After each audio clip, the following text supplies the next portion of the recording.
Okay, so we are firing away here. All right. So you guys were talking about, you mentioned my man Alfred Wagner. He is one cool cat, Alfred Wagner. So what Alfred Wagner was, and I'm sure Tom told you all about him, but he was a meteorologist, man. He studied weather patterns and he was a groundbreaker, man. He's the first guy that came up with the idea to send a balloon. He sent the weather balloon. No one did that before in the 1900s because, man, who cares what the weather's like up there, man? But he sent the balloon really high up in the atmosphere and took some readings, and no one really cared what he was doing, man. But what he found was, as the pressure's different way up there in the troposphere, man, it's going to do some different things down here on Earth in a couple of days. So it was great for weather forecasting and all kind of stuff like that. He was the man when it came to meteorology, man. He was top notch. He was just a geology by habit, man. So he wasn't even a studied scholar when it comes to geology. He was a hobbyist, man. He liked it. So anyhow, I'm sure y'all talked about this last week, man, but he came up with some different ideas about the continental drift. And when he did that, it was not very welcome in the scientific community, man. They thought he was, I don't know, just crazy. I'm trying to be, age appropriate here, man. But they thought he was on something, basically. So he came up with these evidences, man, and he gathered them together and he presented them to the scientific community. First, he tried to prove, man, that all the continents were together and they spread apart. Man, how do you convince people in the 1900s that Africa collided with North America, man, and pushed up the Appalachian Mountains? It's just not easy, man. So he had to come up with some pieces of evidence, and he did that, and we're going to go over these today. So the first piece of evidence that he came up with is he found plants and animals, man, on different continents. And I know what you're thinking. Tom said this is top-notch class. So he said that if there was animals on multiple continents, then that means the continents had to move. Because if you want to see a zebra, are you going to go to Canada, man? No, man, you go to Africa. So he realized that most plants and most animals were what they call native to a certain continent, man, and they didn't just switch around. At least they don't do that now. So as he started touring around the world, man, and looking for different things, he found this Mesosaurus dinosaur bones, man. And he found them, and they dated them back to 270 million years ago. And he found these bones on the western shore of Africa and the eastern shore of South America, right where they joined together, man. And he found the bones there, and he said, hey, this is just proof, man, that this Mesosaurus lived all over this supercontinent or megacontinent called Pangea, man. And Pangea broke apart. The fossils, because those animals died, those cats died, man. Those fossils stayed there on their designated continent. And as it spread apart, he found them 270 million years later and used that as evidence. So when we looked at this, when he looked at these reptile bones, he realized that, hey, man, these legs are not big enough to support muscles to allow this cat to swim across the Atlantic, man. That's a crazy swim, thousands of miles. And the head is too big. It's very similar to an alligator, but with shorter legs. It could not have swam across. It was too much bone mass there. So, and it couldn't have walked across. It's not like there was a land bridge. So that's one of his pieces of evidence. And not any one piece of evidence was very strong, but when you put them all together, he thought he was onto something. So they weren't this big, man. I don't know what Tom's doing with this slide, but I guess it kind of shows what they look like. And that Africa and South America comes together. Oh yeah, I can go back. I went too quick there. I'm sorry. I just get so jonesed up on continental drift, man. It's my mojo. I love continental drift. I teach geophysicists at California University. I think I already said that, man. but I do fields work. They don't put me in a classroom. I don't know why they won't let me teach in front of a classroom, man. I think I do a pretty good job. But anyhow, let me know when you're good. But anyhow, so Alfred Wegener came up with this dinosaur. He found the dinosaur, knew that it couldn't walk across the continents, but he found a bunch of other dinosaur bones and fossils and plants. So this wasn't the only one that he found. So he found a whole bunch of them. All right, here. We ready to move on there? Abigail, did you get it done? Okay, good. You're very welcome there, young lady. Okay, so, oh, another student coming in. You're packing a house today, man. Okay, so this is what these guys look like. Yay, good story. All right, next, he found coal. So this guy went all over the world from Greenland to Antarctica, man. And when he went to Greenland, I'll tell you what, he actually died in Greenland, man. And we'll talk about that here in a minute. But he found coal. And what's the big deal about coal? But coal is only formed when there's super thick swamps, man. And these swamps die, the ferns die, they go underwater so they don't decompose, man. And I don't know if you guys talked about rocks yet, but when they decompose partially and they get smushed together, they form a sedimentary, a bioclastical cemetery rock. And like I said, if you didn't do that yet, you're going to get into that later on. But that is just evidence that we had to have some thick swamps here. And those naysayers, those people that thought he was starting to get wacko, they said, well, maybe the earth was just warmer back then. We don't know. So I would come, he'd meet his buddies at the pub, and he would come up and bring up this philosophy, this theory that he had. And at first, his friends, man, they accepted. They just listened to him, you know, like a conspiracy theorist, man. You all know conspiracy theorists. They have some crazy ideas. But we tolerate them, right? So they tolerated Al. But as he kept pushing this, man, they started to push back, and they weren't down with it. So let's flash forward to the 1919-ish, 1920-ish, and maybe even earlier than that, man. But Alfred Wegener, his team was in Greenland, and they were doing climatological studies, and a big storm came, and they were stuck.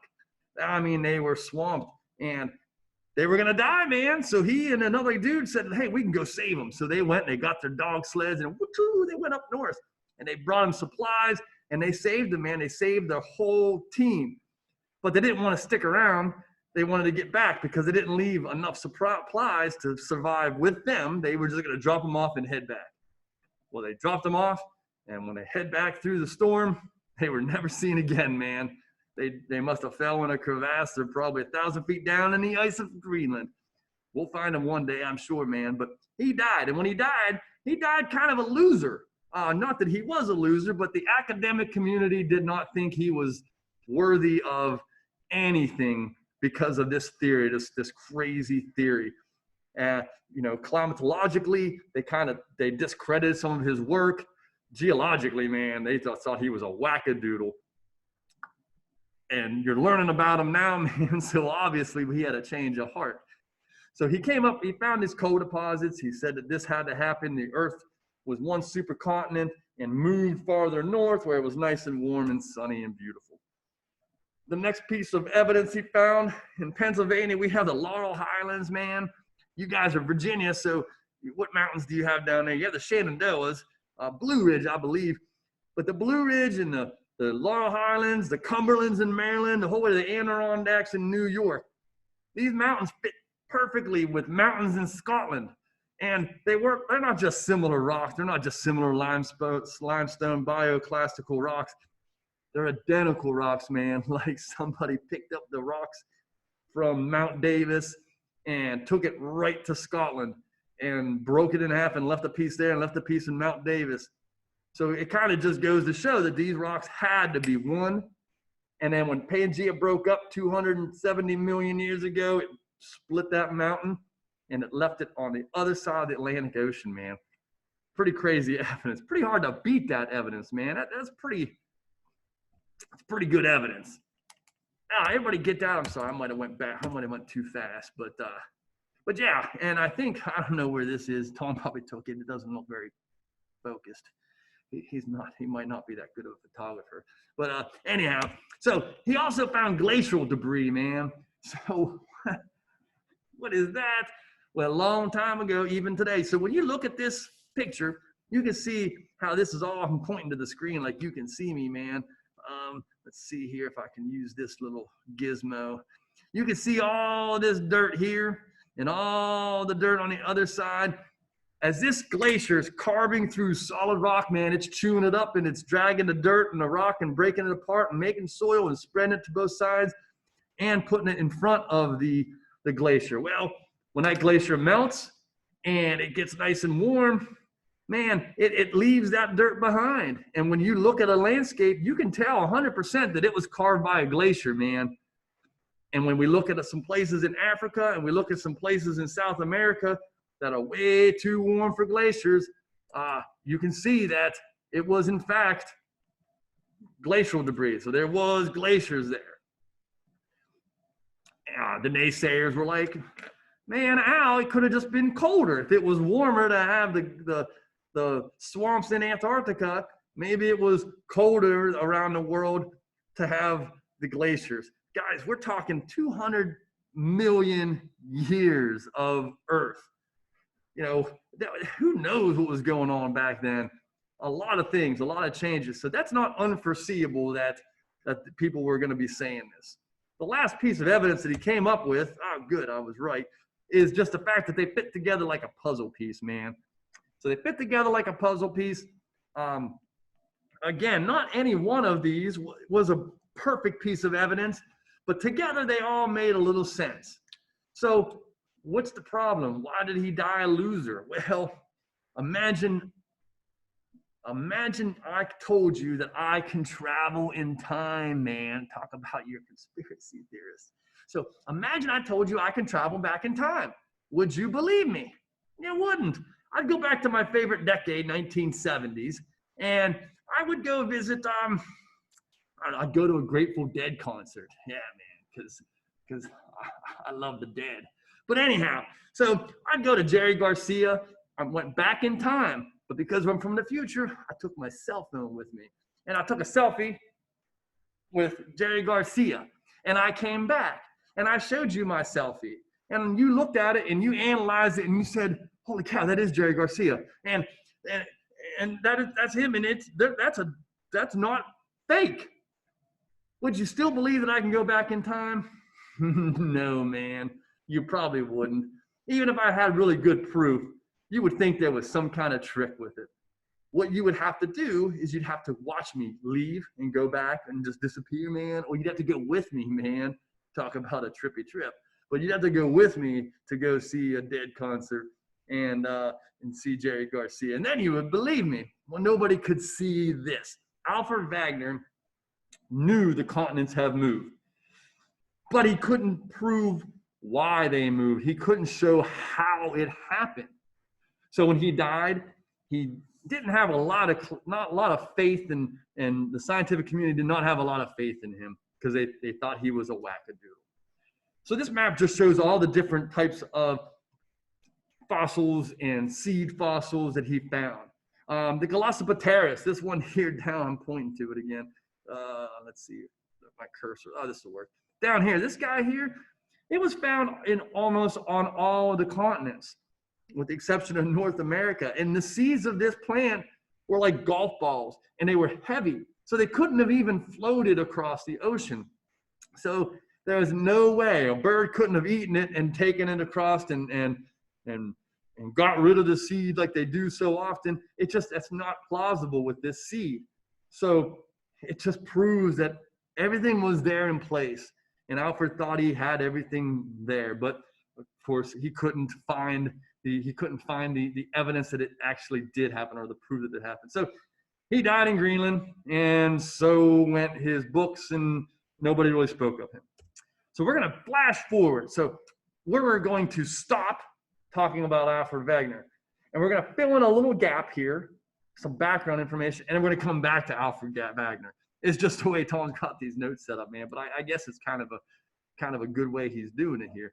So sea floor spreading. So what has happened is we discovered this. So we all know that Wagner was correct, but you wouldn't be learning about it, man. This is science class. Science is about facts and data, and you should believe the facts and data if it can be supported, man. None of this jalarkey that we have today that people just don't believe. Anyhow, I gotta stay on the line here, man. Anyhow, so seafloor spreading, man. So what we discovered here is that the ocean floor is actually this is the Atlantic Ocean. So here's Florida. Here's PL. You guys are Virginia. So here's Virginia again. This is the middle of the Atlantic Ocean. I think I got a picture or something else here. Maybe maybe not. Oh, well. Anyhow, so the Atlantic Ocean is here, and it's going this way and this way. It is spreading open. What? So we got brand new crust, man. So when we looked at the age of the rock here, we realized that this rock was really young. And as you move farther away, you realize it's old. Not as old as this. The continental crust, man, that joint is old. But we realize that the middle of the ocean is spreading and the center is super young. I mean, we're talking years, like 30 years old. So brand new rock, man. And then the farther we went, it gets into the thousands and hundreds of thousands of years. And then we go on land and we get into millions of years old. So whole lot going on there with this. So it's called seafloor spreading, and what we found was that it's an underwater mountain range that runs from Iceland the whole way to Antarctica, man. It's called the Mid-Atlantic Ridge because it's in the middle of the Atlantic, man. Mid-Atlantic. Get it, man? So it's an underwater mountain range, man. And just like I said, I should have read the slide first, man, because it says it all right there. It says that the ocean floor is very young, and the closer to that ridge, the younger the rocks are, man. The farther, the older they are. Well, too far. Okay, so that's what's going on here. So once we discovered this, then we kind of figured out that Alfred Wagner was onto something. So these slides kind of jump, not the order I would do them in, man, but I don't teach high school kids, man, but this will work, man. So you got seafloor spreading. We know that the center of that sea, these are active volcanoes, man. These are active volcanoes in the center. This is new rock forming right now, man, right as we speak. So pretty cool, man. And as you go farther out, you know, it's going to get older. So wait a minute now. If the crust is spreading, is the earth getting bigger, man? Is it growing? Because if you're getting new crust, man, and the crust is spreading, then it's got to be getting bigger, man. But it's not, man. What's happening is it's sinking somewhere else and it's getting remelted, man. So the earth is staying the same size, but things are moving. So let's flash forward. Did y'all get that? That's a little wordy. I hope you did. Take a mental picture. Okay. I'm assuming you got it. If not, I'll come back. Just shoot me a chat message, man. Okay, so let's jump ahead. Let's jump to 1942, man. What was going on in 1942, man? Who can tell me? I know this isn't a history class, man, but it's geologic history, so we should know some of these things, man. What's going on? Someone throw it in chat, man. Help me out. I feel like I'm talking to myself, which I do anyhow, man. I'm okay with that. 1942, right? That's the date there, Alex. But what was going on back in 1942? What happened December 7th, 1942 in a little place called, Isabel nailed it, a little place called Pearl Harbor. Did you ever hear that, man? It's the start of World War II, man. So World War II happened, and we go into war. We go into two different campaigns. We're fighting the Japanese in the Pacific campaign, and we're fighting the Nazis in the Atlantic or the European campaign. Craziness. The war to end all wars, man. World War II. So what was happening, man? You just joined the Army. You join the Army or the Marines or the Navy or the Air Force, and they put you in a spot that you were good for, man. If I was a doctor, they wouldn't put me in a jumping out of an airplane with an M4. They would put me in a hospital ship, man, or they put me in a mobile hospital on the ground. So what was happening is we got scientists, and those scientists were stationed in scientific places. If you were an engineer, you were in the Army Corps of Engineers, man, and you built bridges. Nobody cared where they went. They just wanted to help. Well, one place we needed help was the ocean. We kept getting destroyed by the German submarines. So the German submarines were down here, and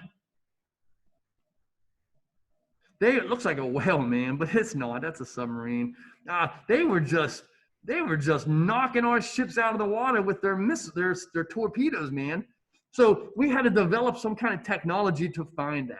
And what technology did we find that was going to find these submarines before they sunk our ships, man? What did we do? I see a chat. Somebody nailed it. Mines, okay, yeah, mines are definitely going to help, but mines are only going to blow up whenever something crosses it. There it is. I saw another answer. That was a good try, though, Isabel. But sonar. So, by the way, Isabel, you were a Strive winner today, man. That's awesome job. Good job for you. I read that in I forget your principal's names, but I got that email. But anyhow, sonar. Elliot's absolutely right. So what would happen is we'd have guys with earphones look like they're jamming, but what they're jamming to is they're listening to these beeping noises all day long. And we send a sound wave out, and when it would hit something, it would just come back. So it would hit something and come back. And if it hit something really, really quick, so if it was sending out and coming back, let's say it take 10 seconds. Out 10 seconds, back 10 seconds. Blip, blip. All of a sudden, it did it in 2 seconds. That means something was there. Something was very, very close to our ship.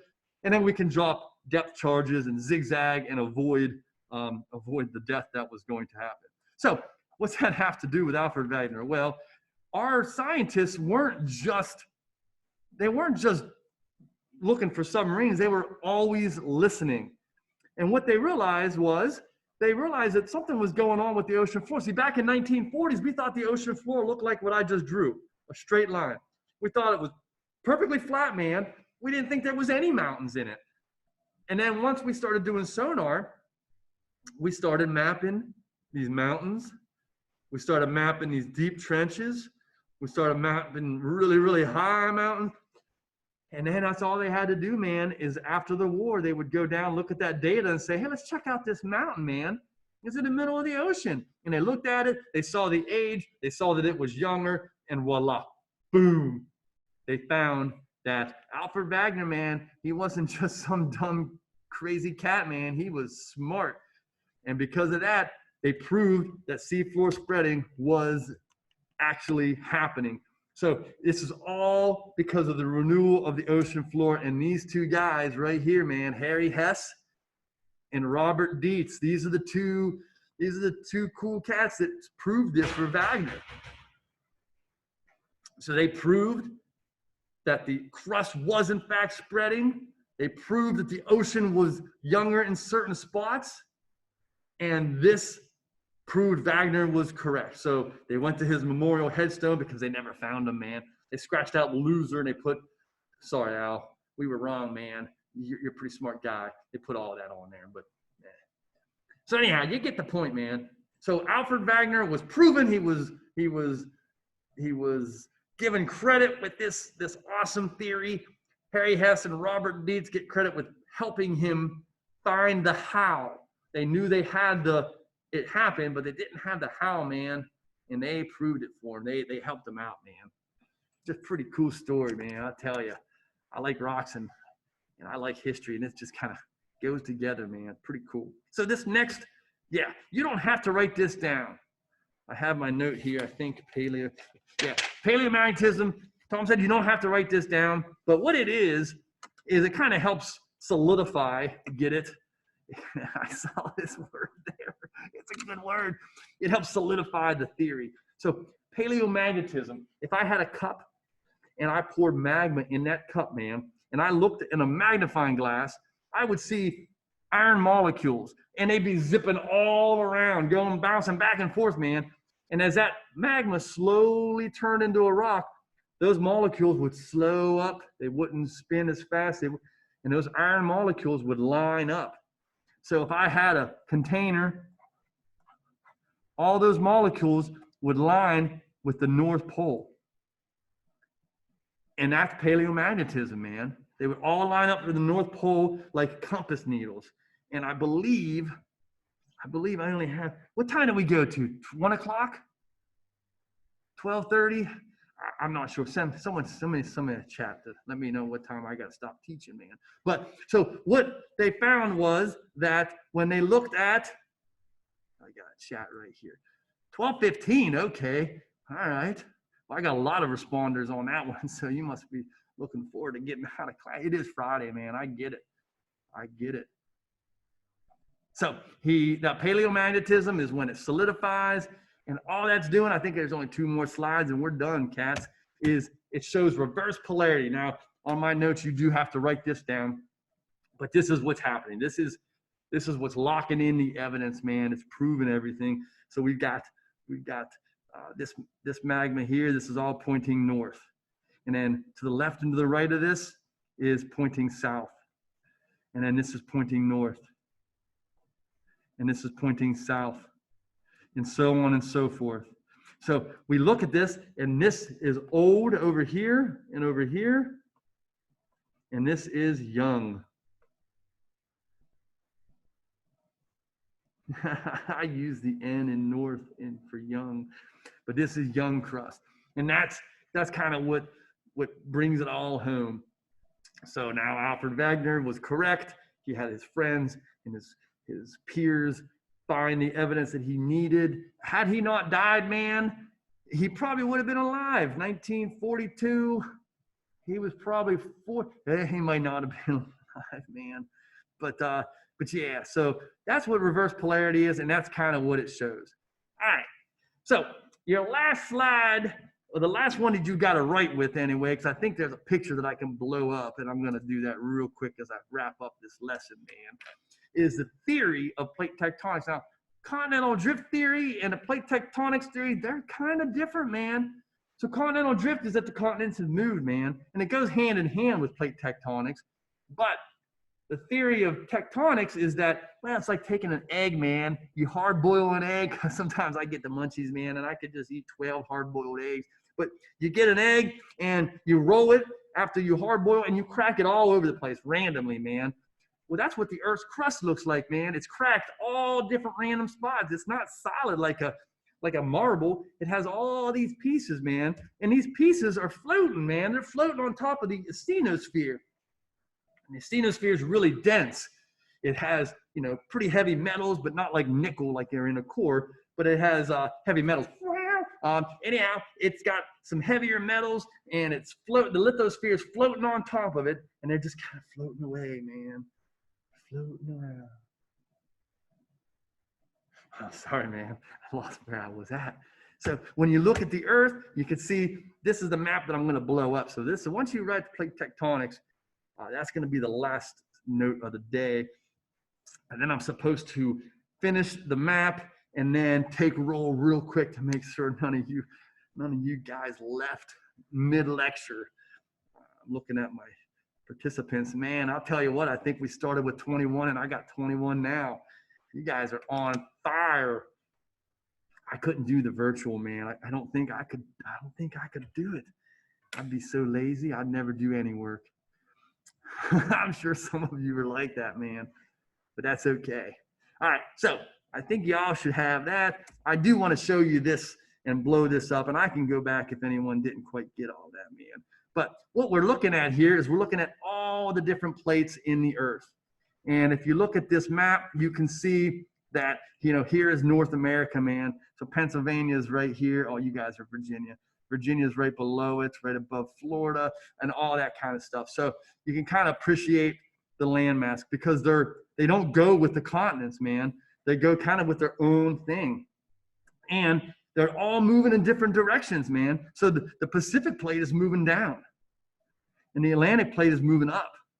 And the Juan de Fuca, man, that's some crazy name. It's moving to the east. And that's why it's colliding with the North America plate, man. And we're building these mountains. We get volcanic mountains all along here. And you've got the North America. If you want to study, man, if you want to study earthquakes, man, you don't go in the middle of the Eurasian plate and study earthquakes, man. It doesn't happen. Now, we get some earthquakes in Pennsylvania, very, very weak ones, but they're just anomalies from old plate boundaries, man. If you want to really get into it and study earthquakes and volcanoes and tsunamis, you go here. Here you have 5 different plates, man, all moving in different directions, building mountains, trenches, slipping, earthquakes all over the place, man, all the time, man. Pretty crazy stuff. But I think this is where you're going to pick up on Monday or Tuesday or whenever you guys get together. And then I think that's it. So I'm going to stop my recording.